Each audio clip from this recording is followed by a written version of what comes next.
Ladies and gentlemen, acabamos de escuchar a Sid Vicious, por supuesto, porque en este programa hay de todo, hay para todos los gustos, ¿eh? Van y vienen los temazos en este programa, es una garantía que tenés. Y otra garantía que tenés... Y capaz que también disfrutaron de verlo semidesnudo en un espejo haciendo cosas en el videoclip si lo veían por Twitch. Los que nos miraban Rarísimo. por Twitch, por nuestra página web, lo veían haciéndose el sensual. Sí. Rarísimo Sid Vicious haciéndose el sensual. Es muy sensual, es muy sensual. No.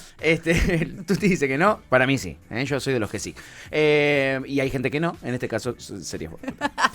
Siempre grieta, nunca Siempre ingrieta. grieta, nunca ingrieta. Vamos a grietar todo lo que podamos. Che, esto sí que no. Acá sí que no hay grieta en este programa, claramente que no. 12:33 del mediodía. Estamos con nuestro queridísimo columnista Javier Alejandro Ehrlich, columnista de cine, y nos ha traído el estreno de la semana. Yo lo vi ayer, este documental lo vi ayer, lo disfruté tremendamente.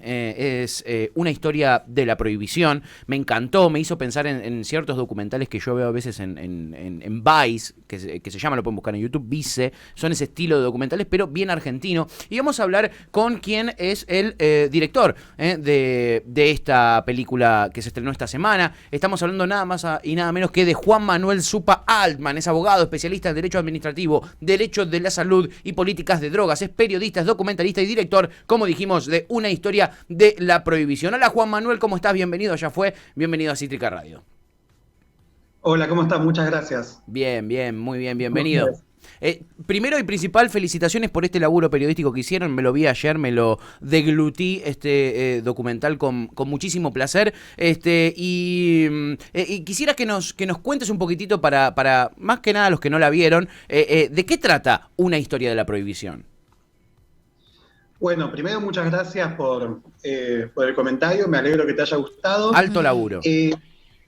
Sí, gracias. Una Historia de la Prohibición yo la codirigí con Martín Riesnik, así que soy uno de los dos directores, sí. Y es una película que básicamente trata de la historia de la prohibición en términos de un recuento, de un raconto de cómo llegamos a este estado de situación actual, en el que todos conocemos que un grupo de sustancias están prohibidas. Y partimos desde muy lejos, ¿no? Partimos desde la conquista de América por los europeos, hacemos un breve pasaje por ahí y después vamos intentando desmenuzar cómo en el siglo XX y en los últimos años fueron acumulándose las legislaciones y cómo fue ese proceso político. Esa historia, que es la historia con mayúsculas, digamos, sí. La historia como disciplina casi, se mezcla con una historia particular, que es el caso de Eric Sepúlveda, un muchacho que tiene 27 años, que fue detenido con una cantidad muy pequeña de aceite de cannabis, y que, bueno, eso derivó de un proceso judicial que llevó a un allanamiento. En el allanamiento encontraron algunas cosas más, pero todo para uso personal.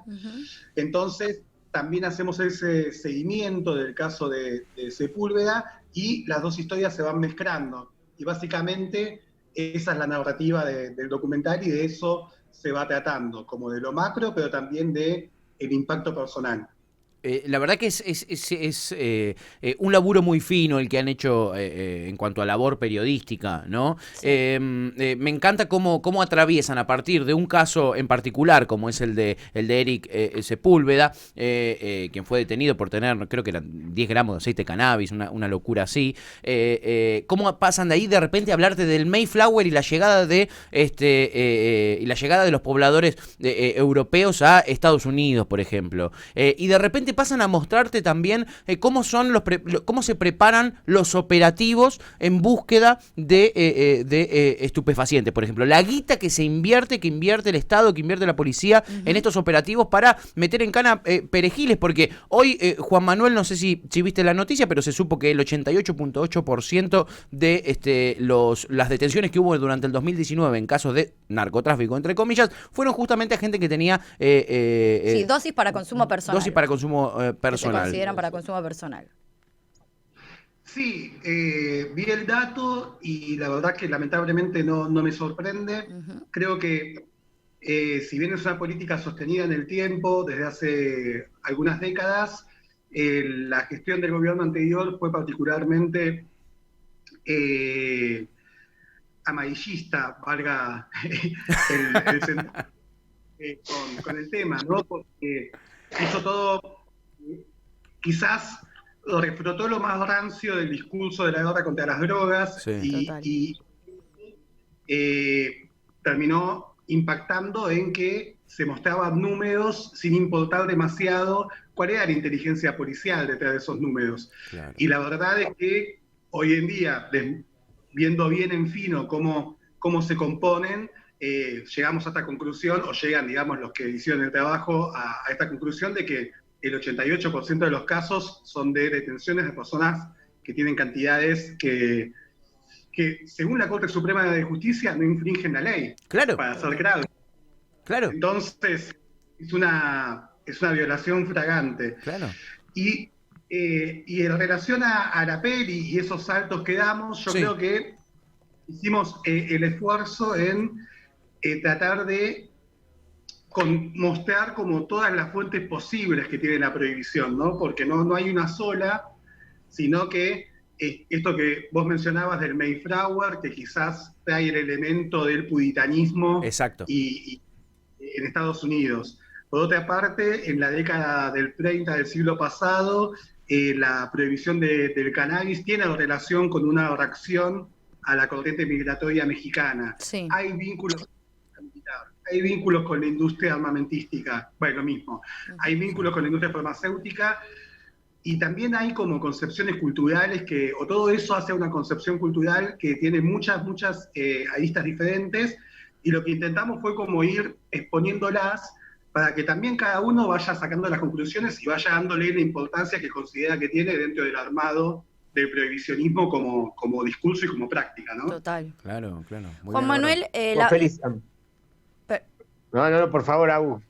Quería consultarte, la peli en realidad empezó siendo 13 notas que vos publicaste en la revista THC, que luego se convirtieron en un libro que se llama La prohibición, un siglo de guerra a las drogas, y luego pasó a ser este documental. ¿Cómo fueron esas decisiones y ese proceso de notas, pasarlo a recopilarlas en un libro y después decidir llevarlo a un documental? Primero, bueno, como surge siempre, las cosas, por lo menos me parece que muchas veces a partir de la pregunta básica, ¿no? Uh-huh. Estábamos trabajando sobre cómo habían sido las leyes en Argentina, pero una nota que era muy básica, y haciendo esta nota nos dimos cuenta que en realidad no sabíamos nada de cuál había sido el proceso político detrás de esas leyes, en realidad ni siquiera cuáles habían sido esas leyes. Venimos de una generación, la mía, yo acabo de cumplir 40 años, que la prohibición de las drogas estaba dado como un hecho de la naturaleza casi, ¿no? Eran malas y por lo tanto estaban prohibidas. No sabíamos nada. Y ahí fue como el puntapié. Y en la medida en que empezamos a ver los documentos, imágenes, los personajes, empezó a elaborarse la idea de que tenía potencial audiovisual y que podía terminar en un documental perfectamente. Uh-huh. Primero estuvo la investigación del libro, pero en una segunda etapa ya aparece Martín Resnick, que es el codirector de la película, que también es amigo mío de la adolescencia. Sí. Había hecho una película que se llama Selva, y bueno, ahí juntamos como fuerzas y empezó el proyecto de la peli, que fue muy interesante porque obviamente el lenguaje audiovisual tiene una densidad mucho menor en un sentido, ¿no? A lo textual. Tiene mucha menos capacidad de meter datos, info, matices. Quizás lo que tiene de bueno es que te lleva a destilar cuáles son los hitos más importantes en un proceso, y apareció lo de Eric Sepúlveda, que quizás le da como la cara humana, que no deja de ser, digamos, un hecho lamentable que tengamos que mostrar un caso como el de Eric, porque la verdad que el proceso sigue abierto y eso es muy preocupante, ¿no? Sí, total. Esperamos que eso... Y que la película, no sé si contribuya para eso, pero sí que contribuya a que todos pensemos qué estamos haciendo como sociedad para que pibes como Eric Sepúlveda se estén comiendo el garrón que se están comiendo. Uh-huh. Bueno, Juan Manuel, te felicito, acá Javier Ehrlich, un excelente laburo documental, periodístico, así que bueno, para disfrutar muchísimo. Vos que estás hablando de Eric Sepúlveda, el caso vos hiciste una investigación de Córdoba, donde es verdad que está retratado en tu documental, ¿cómo pudiste meterte en ese mundo? Porque un mundo muy difícil, donde como Mar del Plata, que es una ciudad que van, y como Carlos Paz, la tienen la droga ahí, pero van a agarrar al Gil, van a agarrar a Capilla del Monte, que cultiva 2 centímetros, o aceite canábico, y la tienen ahí, porque está todo el mundo sabe lo que hemos transitado Carlos Paz y todo. Es un refugio en las discotecas, en esto, aquello de la gente que delinque, como que todos hicieron base en Carlos Paz o en Mar del Plata. Pero Carlos Paz es muy evidente en la noche de Carlos Paz, se conoce un poco de la noche. La cara de perro. No hace falta conocer demasiado, pero está ahí, lo tenés latente. Como digo, y esto no lo ven los políticos, Córdoba, amarillista, ¿no es cierto? Durante tantos años, durante estos 4 años, pero bueno, mostraban como decía, lo limpio, pero lo van a lo máximo. ¿Te costó, a todo esto voy, te costó alguna amenaza, algo? Porque muy poca gente se atrevieron a mostrar en el tema de Córdoba, pues nadie dice lo de Carlos Paz. No. Se sabe de Mar del Plata, pero de Carlos Paz se sabe, pero está tapado. Pero a ventilar a la luz, al mundo, ¿no es cierto?, lo que está pasando ahí, a pocos kilómetros de Schiaretti, de Córdoba capital, donde es gobernador, Tal cual. en Carlos Paz. Sí, quizás en ese sentido tuvimos como entre comillas, entiéndase bien, la frescura de ser extranjeros en Córdoba, ¿no? Porque como vos decís, Córdoba tiene una lógica bastante fuerte de provincia, de autonomía. Y la verdad es que lo conseguimos a medias, porque nosotros queríamos que estuviese la voz de todas las partes implicadas y nos hubiese encantado que el fiscal abrace y que el juez de instrucción abrace, y todo eso no lo conseguimos, pero sí pudimos sacar imágenes de la policía antimenudeo, como se llama, Córdoba, que era muy particular la situación y un poco hilagante, en el sentido de que dijeron, podemos mostrarles lo que hacemos, pero no podemos contarles lo que hacemos, porque nos dicen que no podemos. Entonces, eso que se ve en la película, que para el que no la vio, es imágenes de los entrenamientos para allanamientos y del canil donde están los perros de policía y, bueno, cuestiones de la vida cuartelaria. En teoría teníamos que hacerlo todo en silencio, lo que era un poco extravagante, ¿no? Porque como todo el mundo son personas y se comunican. Claro. Y quieren hablar. Es una situación un poco extraña.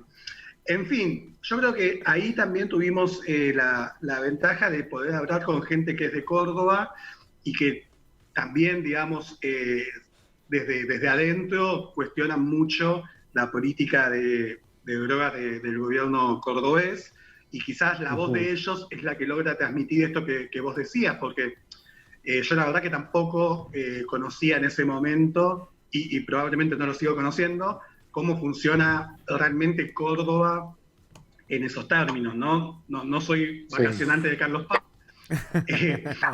Y entonces, francamente, mucho no lo conocía, y ahí fue la voz de periodistas que trabajan en Córdoba, que vienen cuestionando esto, que siguen los hechos, que dijeron, esto no es un caso aislado, sino que es parte de una concepción general de cómo se viene moviendo esta policía en Córdoba, que, para redondearte la idea, el hecho de que se llamen antinarcomenudeo ya es medio extraño, ¿no? Porque el narco es de grandes cantidades, el menudeo... No me vayas al kiosquito, andame a las cabezas. Exacto. Yo te interrumpo, tengo toda esta visión porque durante muchos años comercialicé viajes de egresados y en Carlos Paz, y bueno, turismo, algunas cosas, todo está relacionado con todo, y bueno, aunque no consumía, pero bueno, se llegaban los rumores, estaba muy expuesto y a la vista todo lo que, bueno, y durante muchos años, te estoy hablando hace más, yo que hago turismo estudiantil más de 25 años, y nadie puso el foco como en este documental, por eso me sorprendió la valentía también.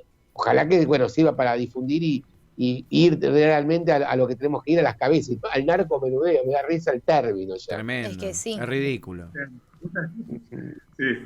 Es completamente ridículo. Es muy, muy interesante todo el laburo periodístico que hacen, y me gusta mucho la narrativa que encontraron, la manera de narrar. ¿Se inspiraron en algún documental en particular? ¿Tenían alguna cierta intención? Yo recién mencionaba hace un ratito que me hace acordar a los documentales que hace Vice, porque el periodista tiene una cosa muy, muy cotidiana, un hablar muy cotidiano, y el periodista se filma a él mismo, yendo, por ejemplo, ahí como decías, a ver los operativos antinarcomenudeo y ese tipo de cosas. Le hace preguntas a los policías sobre el perrito que utilizan para encontrar las drogas.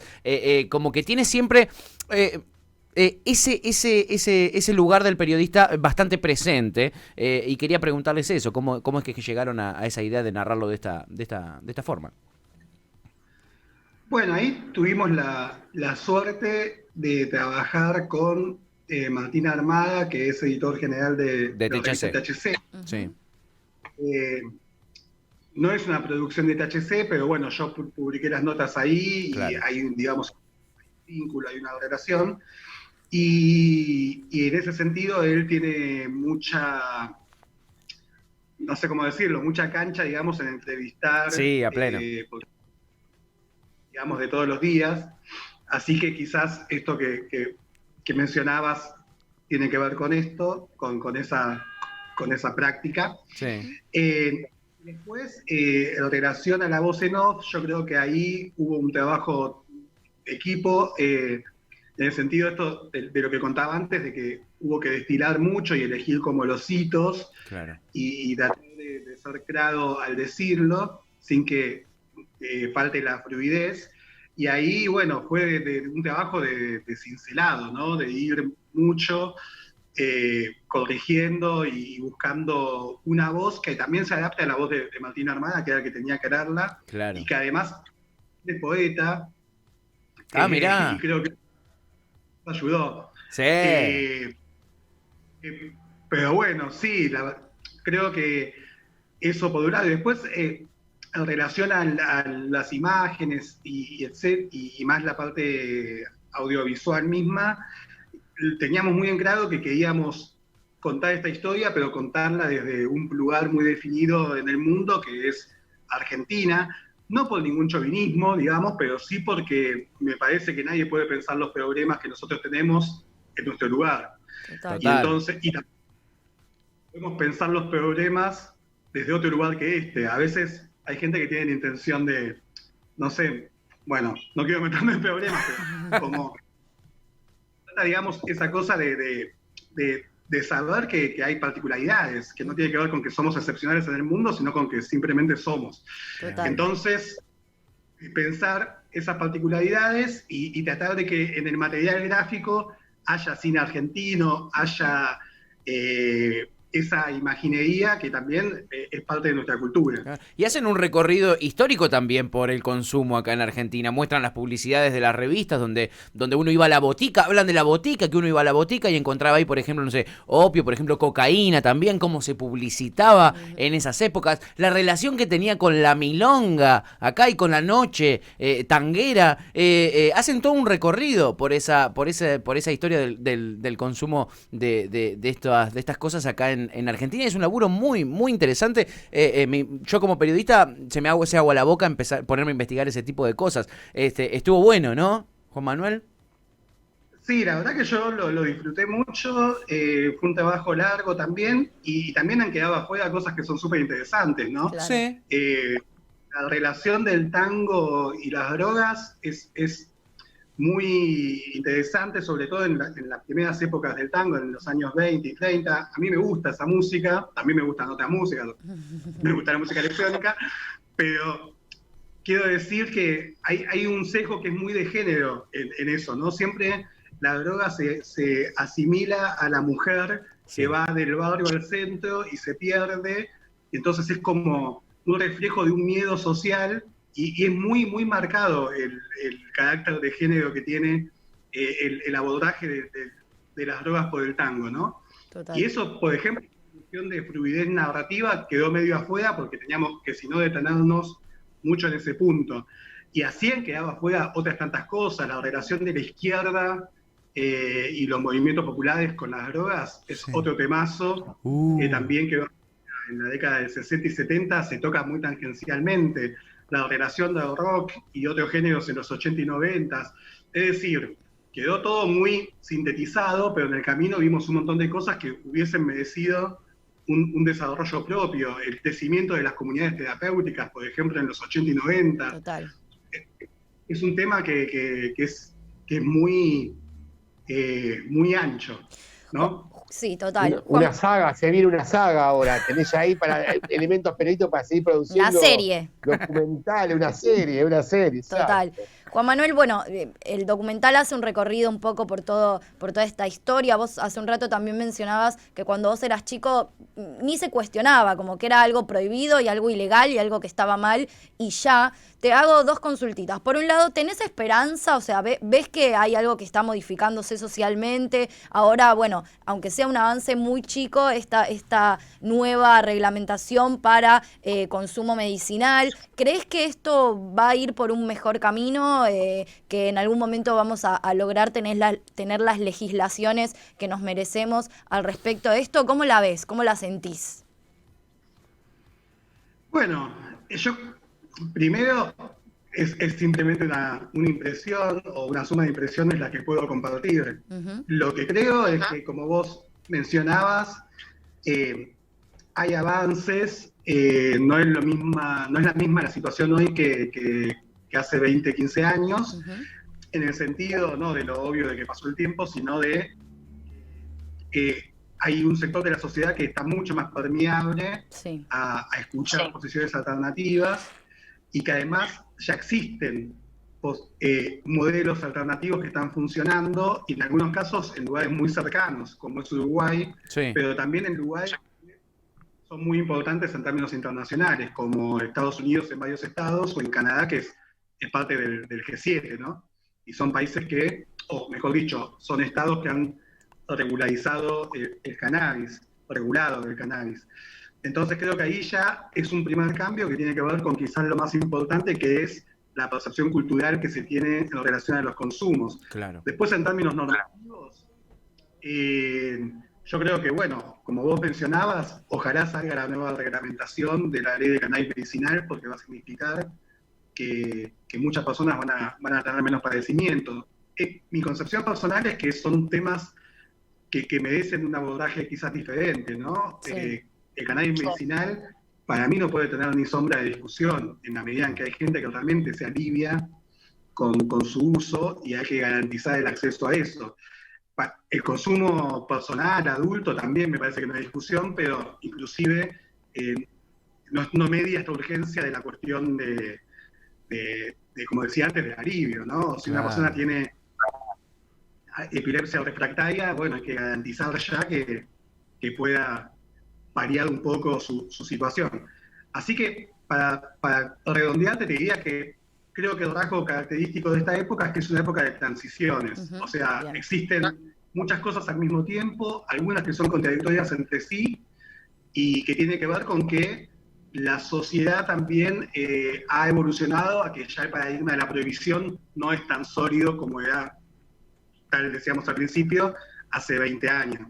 Claro, cambió completamente en ese sentido, ¿no? La verdad es que es un documental súper para recomendar, lo disfruté un montonazo, aprendí muchas cosas que no sabía. ¿Dónde lo podemos ver? Eso. El docu está en la plataforma Cinear, Bien. que solamente con el registro pueden ingresar, tienen que ahí meter un mail y una contraseña, y está gratuito. O sea que es muy accesible. Es muy accesible. ¿Y el libro, perdón, el libro también se puede conseguir de alguna manera? ¿Están subidas a internet las notas? El libro, mirá, no, creo que en internet no están las notas, por lo menos yo tampoco las busqué, pero creo que no están. Y lo del libro es más aleatorio, porque en algunas librerías estará, en otras no. Bien. Como fue hace 2 años, viste, tiene una circulación que ya es un poco más caótica. Claro, exacto.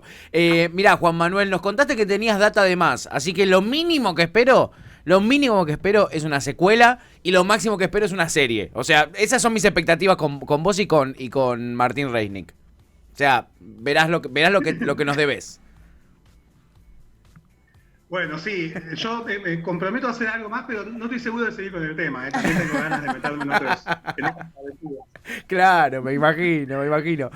Juan Manuel Zupa Altman, él es abogado, especialista en Derecho Administrativo, Derecho a la Salud y Políticas de Drogas, es periodista, es documentalista, es junto a Martín Reisnig el director de Una historia de la prohibición, que se estrenó esta semana y que está disponible en Cinear de manera gratuita. No se lo pueden perder, es un gran laburo de periodistas nuestros, es un gran documental, nosotros somos fan de los documentales documentales y es un laburo de verdad para recomendar, para alguien que quizás no está tan metido en el tema o quizás sí está metido en el tema, seguro que algo nuevo va a sacar de acá adentro como me pasó a mí ayer a la noche. Juan Manuel, te agradecemos muchísimo por tu tiempo, mucha merde con este estreno, lo disfrutamos un montón y realmente te felicitamos porque es un laburo tremendo el que hicieron Martín, vos y todo el equipo. Felicitaciones y gracias por la información.